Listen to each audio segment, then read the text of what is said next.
या ऑनलाईन क्लासमध्ये सर्व BATYच्या विद्यार्थ्यांचं स्वागत करतो. विद्यार्थी मित्र हो, आजच्या तासाला आपल्याला 1991च्या औद्योगिक धोरणानंतर अ, भारताच्या अ, भारतीय अर्थव्यवस्थेच्या विकासातील वृद्धी अ, ही पाहायची आहे, की भारतीय अर्थव्यवस्थेमध्ये काय बदल झाले, काय फायदा झाला किंवा काय तोटे झाले.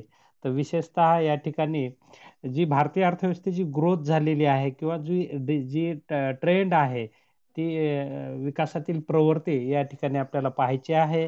आपण पाहितलं विद्यार्थी मित्रांनो, की 1991 मध्ये भारतीय अर्थव्यवस्थेसमोर अनेक प्रकारच्या समस्या होत्या. त्या समस्या आपण पाहितलेल्या आहेत, की ज्यामध्ये विशेषतः उच्च व्याजदर असतील, त्याचबरोबर उच्च चलनवाढीचा दर असेल, त्याचबरोबर देशावर वाढलेला कर्ज असेल, त्याचबरोबर तुटीचा व्यापार असेल, आयातीचं प्रमाण जास्त, निर्यात कमी, त्याचबरोबर एकूण सार्वजनिक क्षेत्राचा तोटा, विदेशी चलनाचा एक 10-15 दिवस पुरेल एवढाच विदेशी चलनाचा साठा.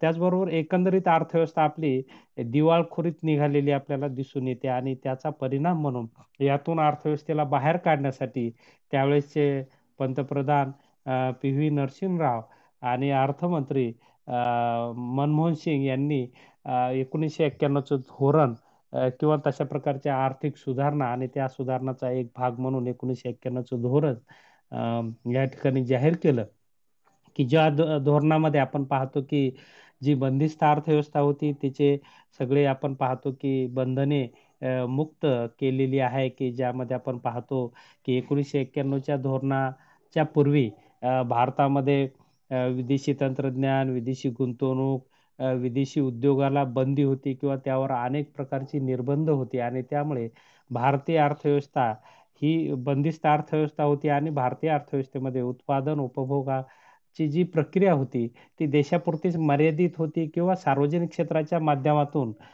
गव्हर्नमेंट मोठ्या फार प्रमाणात उत्पादन करत होतं, वस्तू आणि सेवांची निर्मिती करत होती.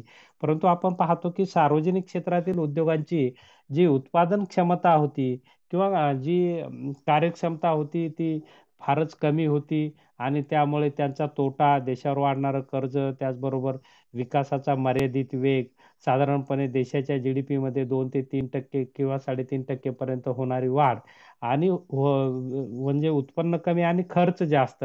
अशा प्रकारच्या स्थितीमध्ये शासनाने विदेशी कर्ज घेऊ घेऊ आपण पाहतो, की मोठ्या फार प्रमाणात गुंतवणूक केली आणि त्याचा परिणाम असा झाला, की त्या गुंतवणुकीची उपयोगिता वाढली नाही किंवा जे आपण आउटपुट पाहतो, ते आउटपुट त्या प्रमाणात त्या ठिकाणी आलेलं नाही आणि परिणामतः आपण पाहितलेलं आहे, की देशामध्ये अनेक प्रकारच्या समस्या निर्माण झालेल्या आहेत आणि त्या समस्या आता या समस्येतून अर्थव्यवस्थेला बाहेर काढण्यासाठी जागतिकीकरणाशिवाय, उदारीकरणाशिवाय किंवा खाजगीकरणाच्या धोरणाशिवाय पर्याय नाही.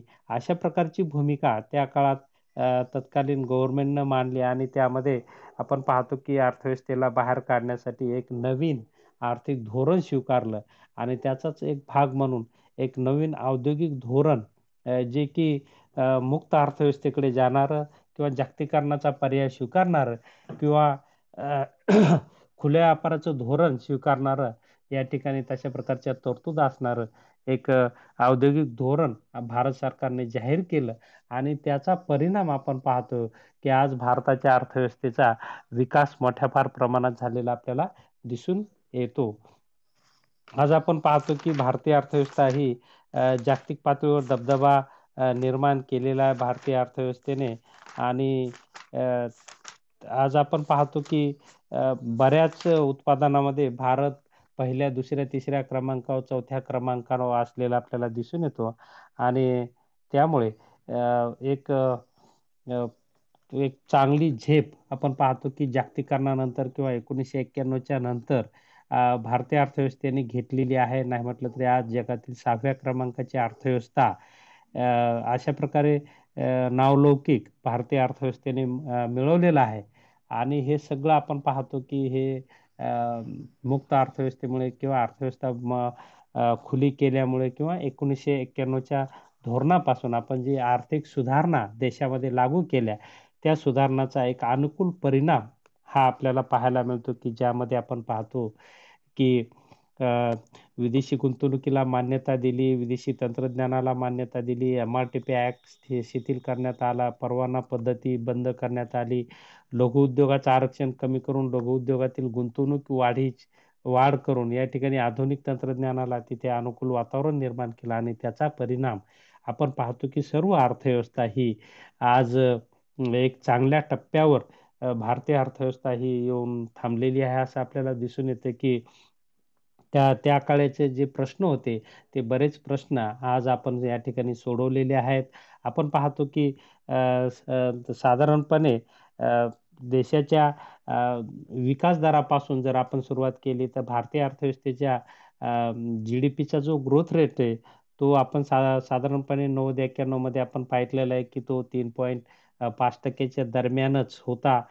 त्यामध्ये फार काही वाढ झाली नाही. जे स्वातंत्र्य मिळाल्यापासून ते 1991 पर्यंत यामध्येच आपण पाहतो की म्हणजे 2% ते 3.5% या दरम्यानच तो राहत होता.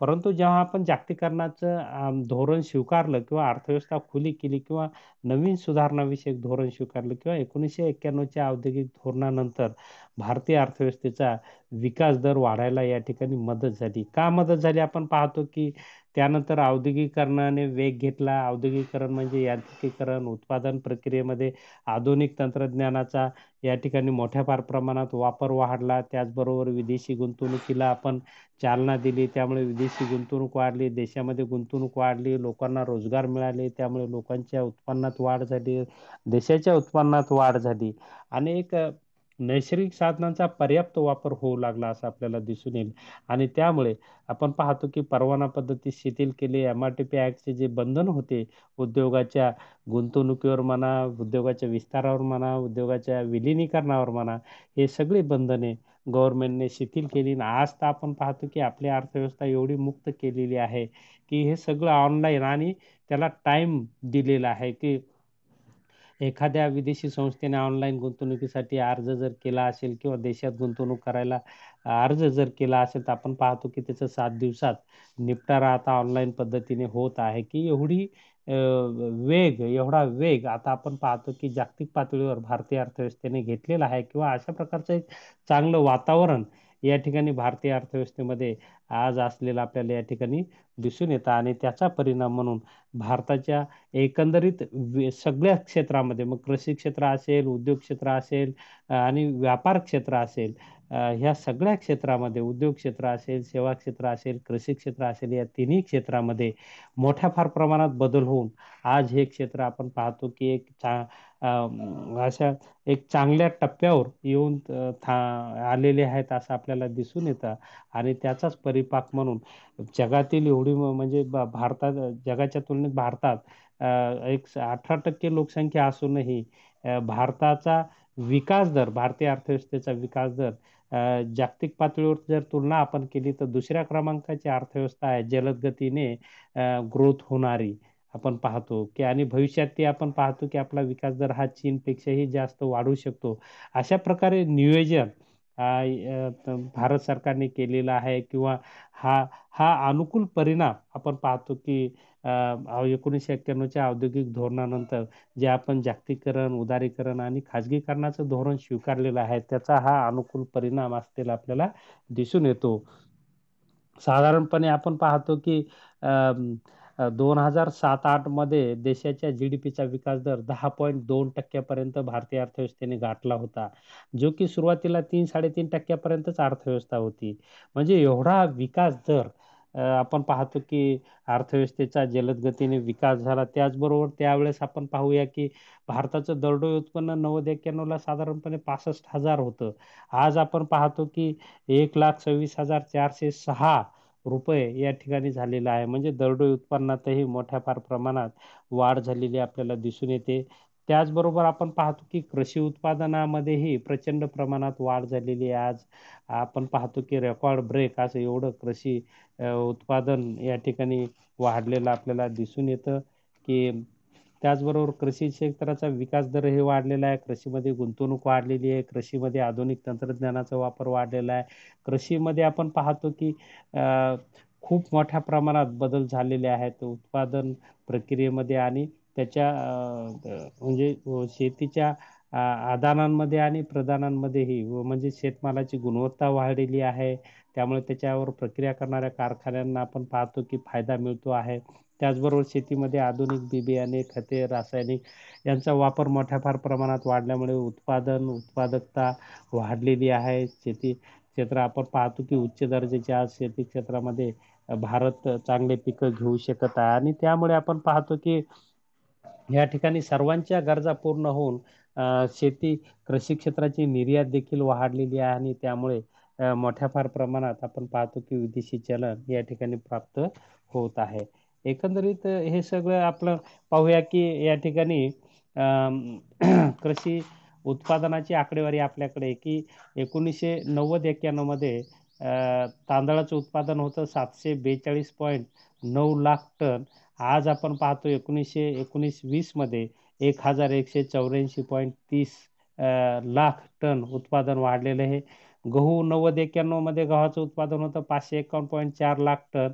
तर आज आपण पाहतो 1919-20 मध्ये 1075.9 लाख टन, म्हणजे दुपटीने वाढ झालेली आपल्याला या ठिकाणी दिसून येते. म्हणजे त्याचबरोबर अन्नधान्यातील वाढ आपण पाहूया. डाळीतील वाढ या ठिकाणी डाळी 1990-91 मध्ये डाळीचं उत्पादन होतं 142.6 लाख टन. आज ते उत्पादन 231.5 लाख टनावर गेलेलं आहे. एकूण अन्नधान्याचं उत्पादन आपण पाहूया की 1990-91 ला देशाच्या कृषी क्षेत्रामध्ये एकूण अन्नधान्याचं उत्पादन होतं 1763.9 लाख टन. आज ते 2966.5, म्हणजे दुपटीने वाढ यामध्ये झालेली आपल्याला दिसून येते की अशा प्रकारे प्रचंड लोकसंख्या असलेला देश त्याचं म्हणजे कृषीचं म्हणजे मागासलेलं प्रमाण होतं ते औद्योगिकरणामुळे म्हणा किंवा या औद्योगिक धोरणामुळे म्हणा की त्यामध्ये बदल झाला. कृषीमध्ये आधुनिक तंत्रज्ञानाचा मोठ्या फार प्रमाणात वापर वाढला आणि आज आपण पाहतो की कृषी क्षेत्राचा मध्ये एक अन्नधान्याच्या बाबतीत फार मोठी प्रगती भारताने केलेली आहे. साधारणपणे आपण पाहायला जर गेलो तर 90-91 मध्ये कृषी क्षेत्राचा देशाच्या जीडीपी मध्ये 29.6% वाटा होता. आज तो 14% आलेला आहे. म्हणजे इतर क्षेत्राचा वाटा वाढलेला आहे. म्हणजे उद्योग क्षेत्र आणि सेवा क्षेत्राचा वाटा वाढलेला आहे. आणि हा वाटा वाढणं म्हणजे अर्थव्यवस्थेचा विकास होणं होय. म्हणजे कृषीवरील अवलंबित्व कमी होऊन उद्योग आणि सेवा क्षेत्राचा विस्तार होणे म्हणजेच विकास असं म्हणतो. आणि तो औद्योगिकरणाने जागतिकीकरणाने भारतीय अर्थव्यवस्थेचा घडून आणला आपल्याला असं म्हणता येईल. की 1990-91 मध्ये कृषी क्षेत्राचा विकास दर हा 29.6% होता. सॉरी, कृषी क्षेत्राचा वाटा जीडीपी मध्ये 29.6% होता. तर आज तो 14% वर आलेला आहे. त्याचबरोबर उद्योग क्षेत्राचा वाटा 90-91 मध्ये 27.7% होता. आज तो 31.30% वर आलेला आहे. त्याचबरोबर सेवा क्षेत्राचा वाटा 90-91 मध्ये 42% होता. आज तो 54% वाढलेला आहे. म्हणजे जेवढं उद्योग आणि सेवा क्षेत्राचा वाटा वाढेल जीडीपी मध्ये, तेवढा विकास जास्त अर्थव्यवस्थेचा झालेला आपल्याला दिसून येतो. कारण आपण पाहतो की शेतीमध्ये छुप्या बेकारीचं प्रमाण जास्त असतं आणि म्हणून छुपी बेकारी कमी करण्यासाठी आपण पाहतो उद्योग आणि सेवा क्षेत्राचा विस्तार होणं गरजेचं असतं. कारण हेच श्रम तिकडे ट्रान्सफर होत असतं आणि त्यामुळे श्रमिकाची उत्पादकता वाढते आणि श्रमिकाची उत्पादकता वाढल्यामुळे भारतीय अर्थव्यवस्थेचा विकास दर मोठ्या फार प्रमाणात वाढलेला आपल्याला दिसून येतो. त्याचबरोबर देशाच्या जीडीपी मध्येही मोठ्या फार प्रमाणात वाढ झालेली आहे. आपण या ठिकाणी जीडीपीचे आकडे देखील आपल्याकडे आहेत की देशाचा जीडीपी 2012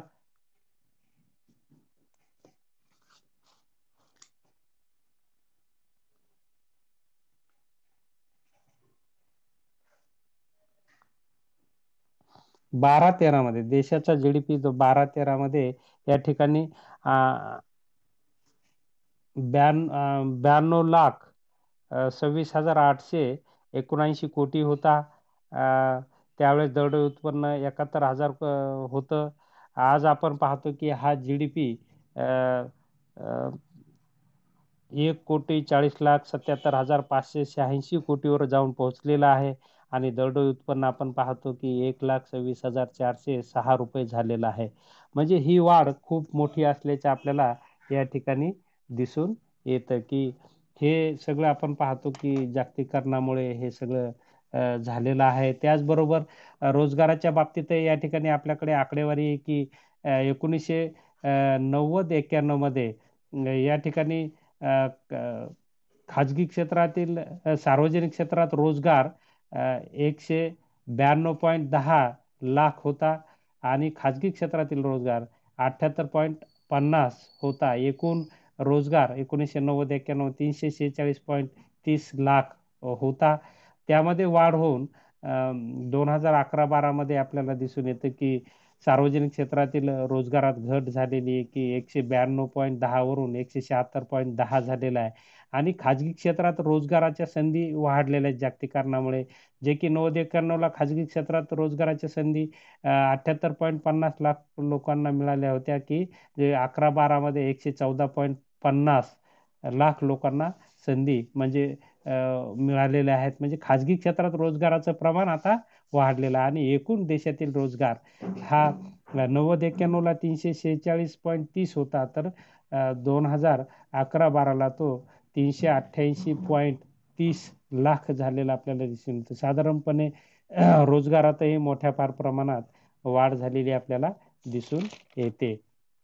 त्याचबरोबर आपण पाहूया की 1991-92 मध्ये चलनवाढीचा दर साधारणपणे 15% 16% पर्यंत होता आणि त्यामुळे लोकांमध्ये असंतोष निर्माण झाला. आपण पाहूया की हा चलनवाढीचा दर हा खूप मोठा असतो की यामुळे लोकांचा उपभोग होतो, लोक दारिद्र्यात लोटले जातात, गरिबी निर्माण होते, आर्थिक विषमता मोठ्या फार प्रमाणात होते आणि देशाची अर्थव्यवस्था ही अडचणीत येते.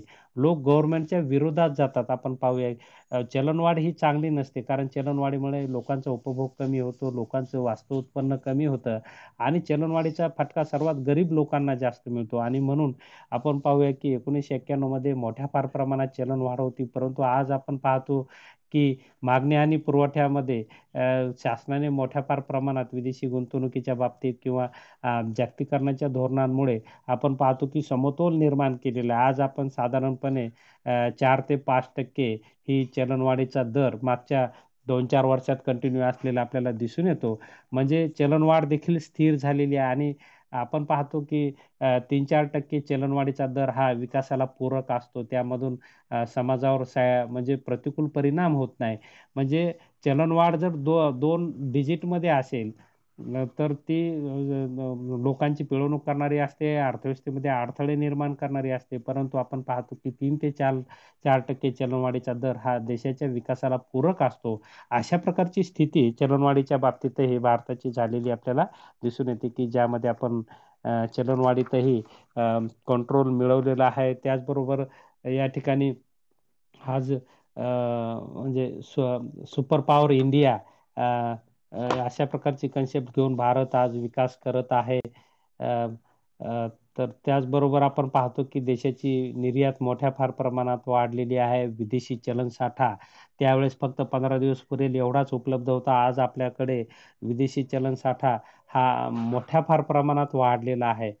त्यामुळे भारतीय अर्थव्यवस्था आता म्हणजे एक सक्षमतेकडे विदेशी म्हणजे धोरणामुळे आज आपण पाहतो की नवीन आर्थिक सुधारणामुळे सक्षमतेकडे तिची वाटचाल चालू आहे. त्याचबरोबर विदेशी कर्जाचा भार आपण पाहिलं की त्यावेळेस साधारणपणे देशाच्या जी-डी-पीच्या 55% अंतर्गत कर्ज वाढलं होतं. आज आपण पाहतो की याचं प्रमाण कमी होऊन ते 35% पर्यंत खाली आलेलं आहे.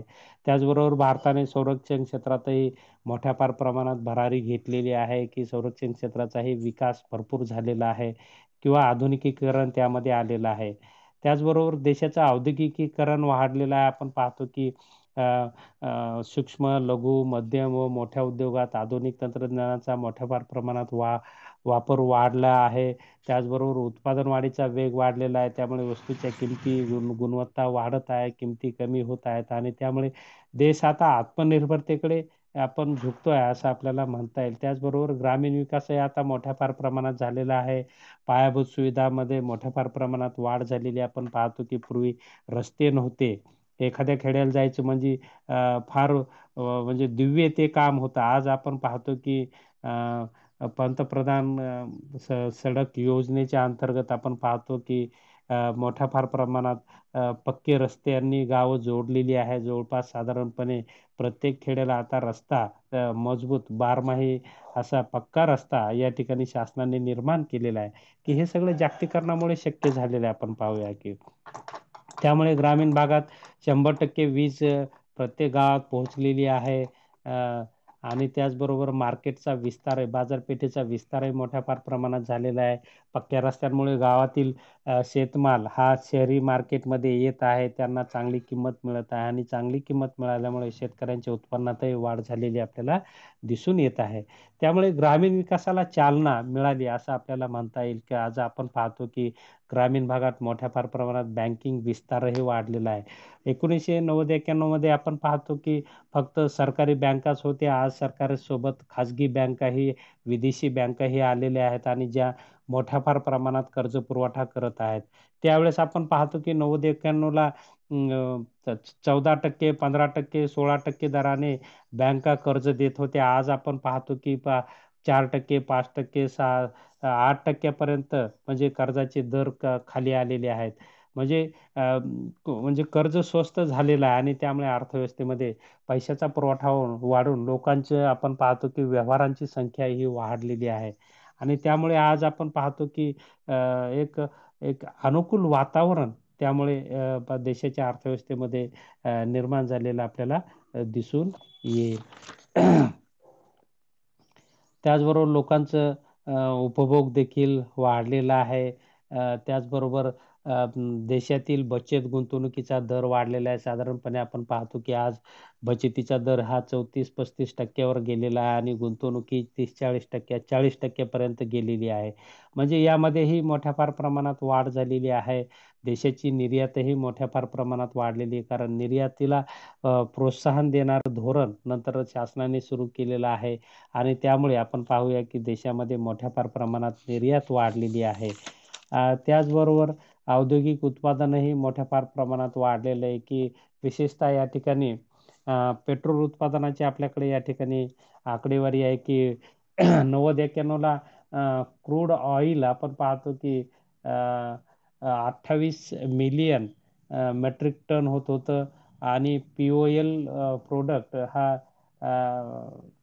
5.1 मेट्रिक टन उत्पादन होत होतं.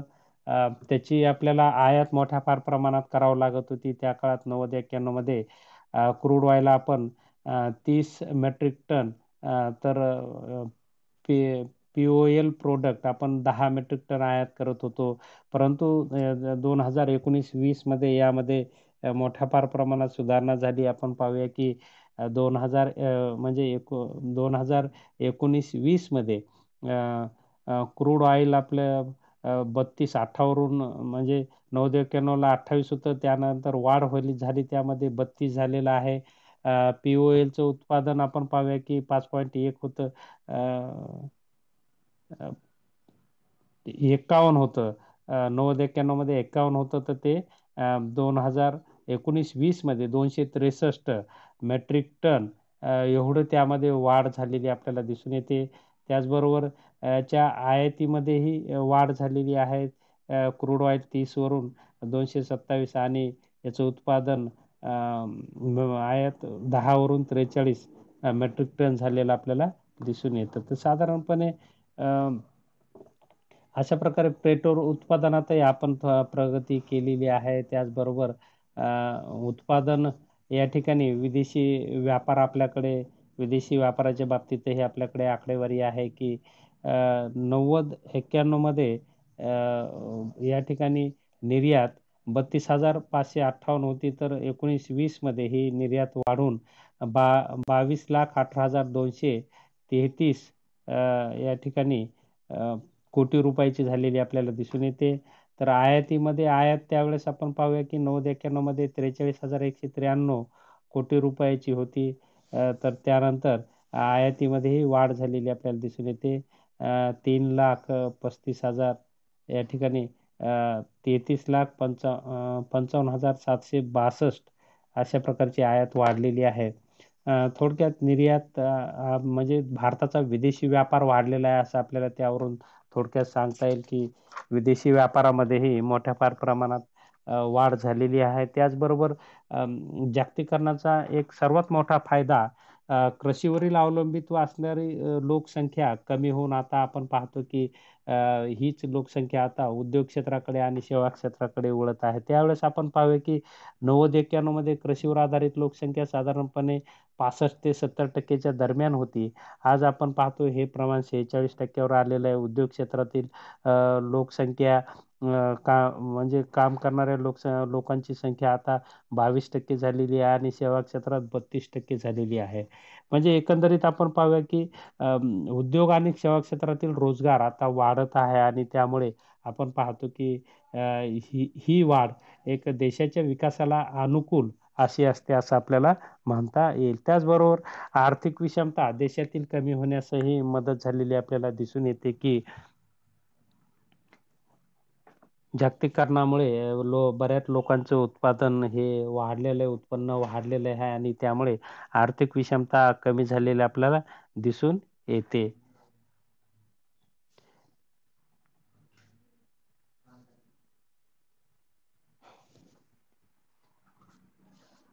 या ठिकाणी भारताची उत्पन्न विषमता अलीकडे कमी होत असल्याचे दिसून येते. भारताचा गिनी इंडेक्स जो आहे 2010-11 मध्ये 36.8 होता. तो 2014 मध्ये 33.6 इतका कमी झालेला आहे. त्यावरून हा गिनी इंडेक्स हा विषमता दर्शवित असतो आणि यामध्ये घट झालेली आपल्याला दिसून येते. त्याचबरोबर गरिबी व बेकारीता आपण पाहतो, की देशाच्या दारिद्र्यामध्येही घट झालेली आहे. 90-91 मध्ये दारिद्र्याचं प्रमाण साधारणपणे 43 ते 45% दरम्यान होतं. आज आपण पाहतो हे प्रमाण 21% 22% पर्यंत आलेलं आहे. म्हणजे एवढ्या फार मोठ्या प्रमाणात दारिद्र्याचंही प्रमाण कमी झालेलं आपल्याला दिसून येईल. त्याचबरोबर भांडवल निर्मितीचा वेगही या ठिकाणी वाढलेला आहे. पूर्वी आपण पाहतो, की भांडवल निर्मितीला मर्यादा होत्या. परंतु आज आपण पाहतो, की विदेशी गुंतवणुकीमुळे मोठ्या फार प्रमाणात भांडवल निर्मिती होत आहे आणि त्यामुळे भारतामध्ये मोठमोठे उद्योगही मोठ्या फार प्रमाणात येत आहेत. विदेशी गुंतवणूक वाढत आहे आणि ती रेकॉर्ड ब्रेक वाढत आहे. अशा प्रकारे आपण पाहतो, की जगामध्ये सर्वात जास्त आपण पाहतो, की म्हणजे जवळपास विदेशी गुंतवणूक मोठ्या फार प्रमाणात भारतात येत आहे असं आपल्याला म्हणता येईल.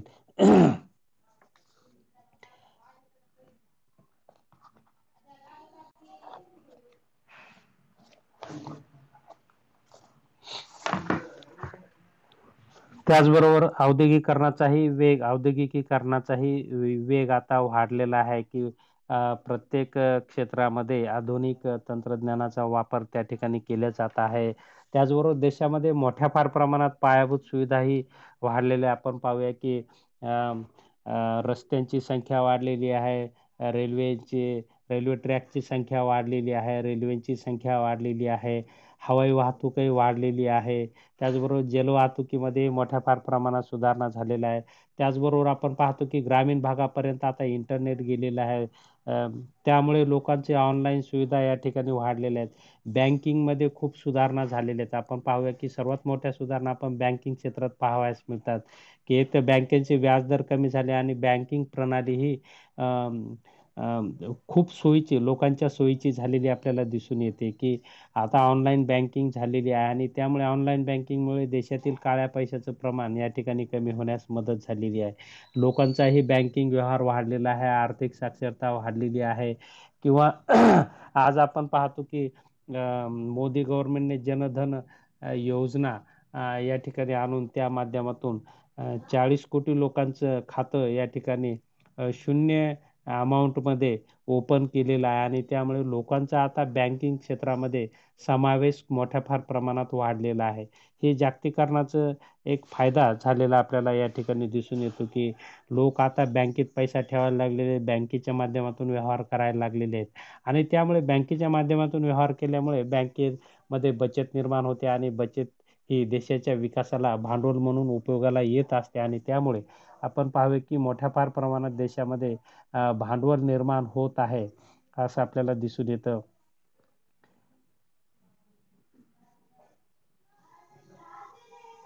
हे काही मुद्दे आहेत की का कुठल्या कुठल्या क्षेत्रामध्ये 1991 नंतर वाढ झालेली आहे. यामध्ये अवजड आणि भांडवली उद्योगांची उभारणी मोठ्या प्रमाणात झालेली आहे. पायाभूत उद्योगांचा विस्तार झालेला आहे. रसायने आणि अनुषंगिक उद्योगाची वाढ झालेली आहे.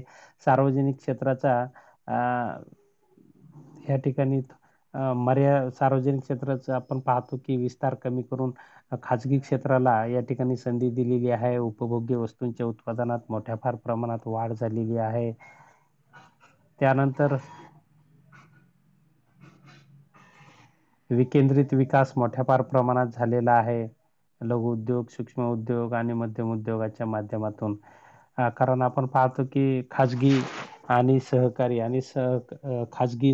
सरकारी आणि संयुक्त क्षेत्राच्या माध्यमातून भारतीय अर्थव्यवस्थेचा आता मोठ्या प्रमाणात विकास या ठिकाणी वाढलेला आहे. उद्योगातील तंत्रज्ञानाचा दर्जाही वाढलाय, जो की पूर्वी कमी असलेला आपल्याला या ठिकाणी दिसून येतो. त्याचबरोबर शिक्षण विषयक सेवाही वाढलेल्या आहेत की 90-91ला आपण पाहतो की शिक्षणाचा विस्तार ग्रामीण भागात झालेला नव्हता. फार तर प्रायमरी एज्युकेशन होतं, परंतु आज आपण पाहतो की म्हणजे 11वी-12वी पर्यंत प्रत्येक खेड्यामध्ये शाळा ह्या स्थापन केलेल्या आहेत. म्हणजे शैक्षणिक विस्तार मोठ्या प्रमाणात होत आहे. आता प्रत्येक विद्यार्थी या ठिकाणी कमीत कमी आपण पाहतो की 12वी पर्यंत आता शिक्षण आपल्याच गावामध्ये घेत आहे. हे सगळं जागतिकीकरणामुळे म्हणा, खाजगीकरणामुळे म्हणा, हे शक्य झालेलं आहे. त्याचबरोबर आरोग्यविषयक यंत्रणाही आज ग्रामीण भागात पोहोचलेली आहे. प्रत्येक गावात तशा प्रकारचं दवाखाना म्हणा किंवा कर्मचाऱ्यांची म्हणा शासनाने नेमणूक केलेली आहे. त्यामुळे आपल्याला हे लक्षात येईल की जागतिकीकरणामुळे आरोग्यविषयक सुविधांमध्येही फार बदल झालेला आहे, वाढ झालेली आहे. लोकांना त्याचे फायदे होत आहेत. आज आपण पाहतो की 5 लाखापर्यंतचं ऑपरेशन गरीब लोकांचं दवाखान्यामध्ये करण्यासाठी शासन त्याला 100% अनुदान देत आहे. म्हणजे एवढ्या सुविधा शासनाने आणलेल्या आहेत की महात्मा फुले आरोग्य यंत्रणा, आरोग्य योजना अशा प्रकारचे आपण पाहतो की अम, गरीब लोक जे आहेत त्यांच्यासाठी आता आरोग्य अ, सुविधा या फ्रीमध्ये शासन देत आहे किंवा त्यामध्ये ट्रान्सपरन्सी आणत आहे.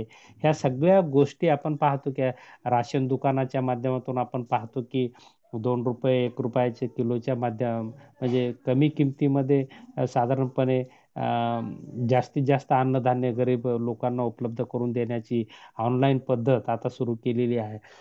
आणि त्याचबरोबर आपण पाहतो की राशन कार्डचा आता उपयोग फक्त गावात होत होता, आता कुठेही एक देश एक राशन कार्ड अशा प्रकारची योजना शासनाने आणलेली आहे की मजुराचं स्थलांतर जिथे होईल त्या ठिकाणी त्याला राशन मिळेल अशा प्रकारची व्यवस्था. त्याला आधार लिंक केल्यामुळे आपण पाहतो की त्याचं राशन का हे कोणालाही आता विकता येणार नाही, खाता येणार नाही आणि त्यातील भ्रष्टाचार त्यामुळे कमी झालेला आहे. हे आपण पाहतो की हे जागतिकीकरणाचे बदल आहेत. म्हणजे जागतिकीकरणाच्या या बदलामुळे आपण पाहतो की गरीब लोकांना विकासाच्या संधी निर्माण झालेल्या आहेत. त्यांच्या क्षमतांचा विकास होत आहे. त्यांच्या मुलांना शिक्षण भेटत आहे. त्यांच्या मुलांना फ्री शिक्षण भेटत आहे, स्कॉलरशिप भेटत आहे. त्याचबरोबर लॉजिंग बोर्डिंगची सुविधा शासन करत आहे, आरोग्यविषयक सुविधा देत आहे. शेतीमध्ये आधुनिक तंत्रज्ञानाचा वापर होत आहे, सिंचन सुविधा वाढलेल्या आहेत. त्याचबरोबर प्रक्रिया करणारे उद्योगही वाढलेले आहेत.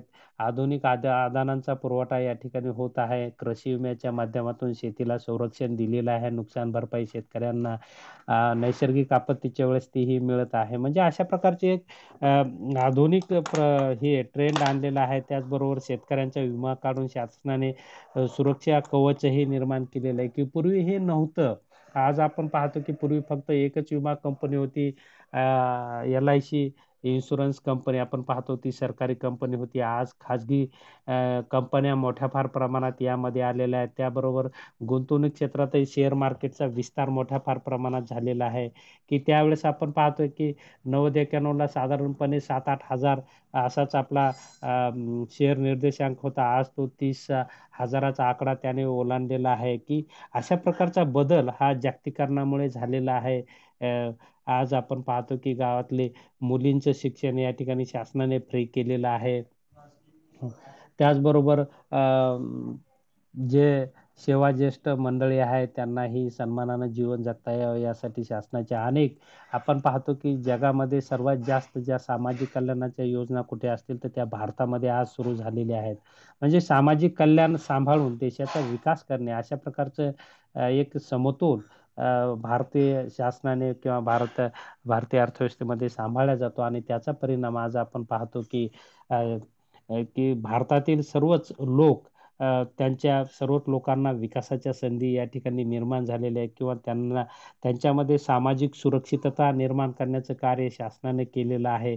आणि म्हणून आज आपण पाहतो की सर्वांनाच आधार सामाजिक कल्याणाच्या योजनांच्या माध्यमातून गरिबांना संरक्षण आर्थिक, सामाजिक, सांस्कृतिक संरक्षण देऊन या ठिकाणी मोठ्या फार प्रमाणात विकासाच्या संधी शासनाने निर्माण केलेल्या आहे आणि त्यामुळे देशातील दारिद्र्य कमी झालेलं आहे, बेकारीचा दरही कमी झालेला आहे, त्याचबरोबर आर्थिक विषमताही कमी झालेली आहे.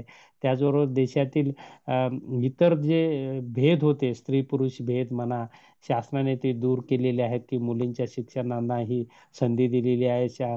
तसं नोकऱ्यात आपण पाहतो, की दुर्बलांना आरक्षण दिलेलं आहे.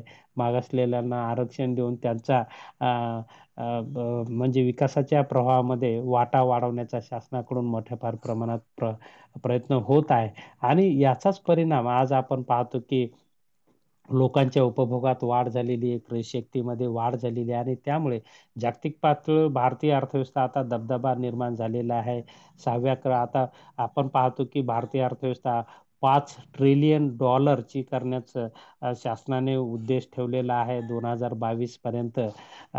जो की 90-91 मध्ये आपण पाहतो की ती 1-1.5 ट्रिलियनच्या दरम्यान होती. तर एवढ्या फार मोठ्या फार प्रमाणात आज पाहतो की भारतीय अर्थव्यवस्थेने विकास केलेला आहे आणि हे सगळा विकास जागतिकीकरणामुळे घडून आलेला आहे किंवा आर्थिक सुधारणांमुळे घडून आलेला आहे, की आज आपण पाहतो की देशाच्या कर प्रणालीमध्येही खूप मोठ्या फार प्रमाणात बदल झालेला आहे. एक देश, एक कर आपण पाहतो की जी-एस-टीच्या माध्यमातून 1,00,000 कोटी पर मंथ शासनाला आता उत्पन्न प्राप्त होत आहे. कर चोरीचं प्रमाण कमी झालेलं आहे. हे सगळं आधुनिक तंत्रज्ञानामुळे शक्य झालं आहे आणि आधुनिक तंत्रज्ञान भारतात हे अर्थव्यवस्था मुक्त केल्यामुळे आलेलं आहे. नाहीतर आपण पाहतो की पूर्वी 1991 पूर्वी अ, स स आपण पाहतो की देशाच्या प्रशासनामध्ये, शासनामध्ये किंवा धोरणामध्ये तंत्रज्ञानाचा वापर कमी होता. आज आपण पाहतो की देशाच्या प्रशासनामध्ये तंत्रज्ञानाचा वापर एवढा वाढला की त्यातून आपण पाहतो की लोकांना सेवा जलद गतीने मिळत आहेत, घरबसल्या मिळत आहेत, कुठेही कुठल्या कार्यालयात जायची गरज नाही. आपण पाहतो की त्यामुळे यातील भ्रष्टाचार कमी झालेला. आज आपण पाहतो की शेतकऱ्याचा सातबारा हा ऑनलाईन झालेला आहे, की तलाठ्याकडे जायची गरज नाही. शेतकरी आपल्या घरीच कॉम्प्युटरवर म्हणा, मोबाईलवर म्हणा अ, हे पाहू शकतो. म्हणजे एवढी ट्रान्सपरन्सी शासनाने आणलेली आहे आणि ही ट्रान्सपरन्सी येण्याला मुख्य कारण म्हणजे आपण पाहतो की हे सगळं जागतिकीकरणामुळे घडलेलं आहे. आज आपण पाहतो की ऑनलाईन स्कॉलरशिप झालेली आहे. सगळं काही ऑनलाईन सर्व टोटल शासनाकडून ज्या योजना राबवल्या जात आहेत, त्या सगळ्या आता ऑनलाईन झालेल्या आहेत. त्याचा जमा खर्च शासन टाकत आहे. ते लोकांना पाहायला शासन कोणते कामं करते हे आज लोकांना पाहायला मिळत आहेत. त्याच्यावर होणारा खर्च किती होतोय हे लोकांना पाहायला मिळत आहे. म्हणजे एवढी जी ट्रान्सपरन्सी आलेली आहे प्रशासनाच्या कामामध्ये, ती आधुनिक तंत्रज्ञानामुळे आलेली आहे आणि हे आधुनिक तंत्रज्ञान आपण विदेशातून मिळवलेलं आहे, जागतिक बाजारपेठेतून मिळवलेलं आहे आणि म्हणून हे सगळे जागतिक बाजारपेठेवरचे फायदे आपल्याला मिळालेले आहेत. हे जर आपण अर्थव्यवस्था खुली केली नसती, तर कदाचित आपण आणखी म्हणजे 20 वर्षापूर्वी जशी अर्थव्यवस्था होती, 25-30 वर्षापूर्वी जी अर्थव्यवस्था होती मागासलेली तीच. आज आपण पाहतो की एक भारताची अर्थव्यवस्था आता भारत हा विकसित राष्ट्राकडे वळत आहे किंवा ते आपण पाहतो की एक चांगला टप्पा भारतीय अर्थव्यवस्थेने विकासाचा गाठलेला आहे. एकंदरीत समतोल विकास सर्व राज्यांचा विकासही शासन मोठ्या फार प्रमाणात समतोल विकासाच्या माध्यमातून आज घडवून आणत आहे. आज आपण पाहतो की भारताच्या उत्तर भागात शांतता निर्माण झालेली आहे. पूर्व भारतामध्ये विकासाच्या संधी मोठ्या फार प्रमाणात खाजगी गुंतवणूक वाढलेली आहे. त्याचबरोबर सर्व राज्यांना सोबत घेऊन या ठिकाणी शासन चालत आहे. खाजगी क्षेत्राच्या माध्यमातून गुंतवणूक होत आहे आणि त्यामुळे भारतामध्ये एक उत्साही असं वातावरण यामुळे निर्माण झालेलं आहे.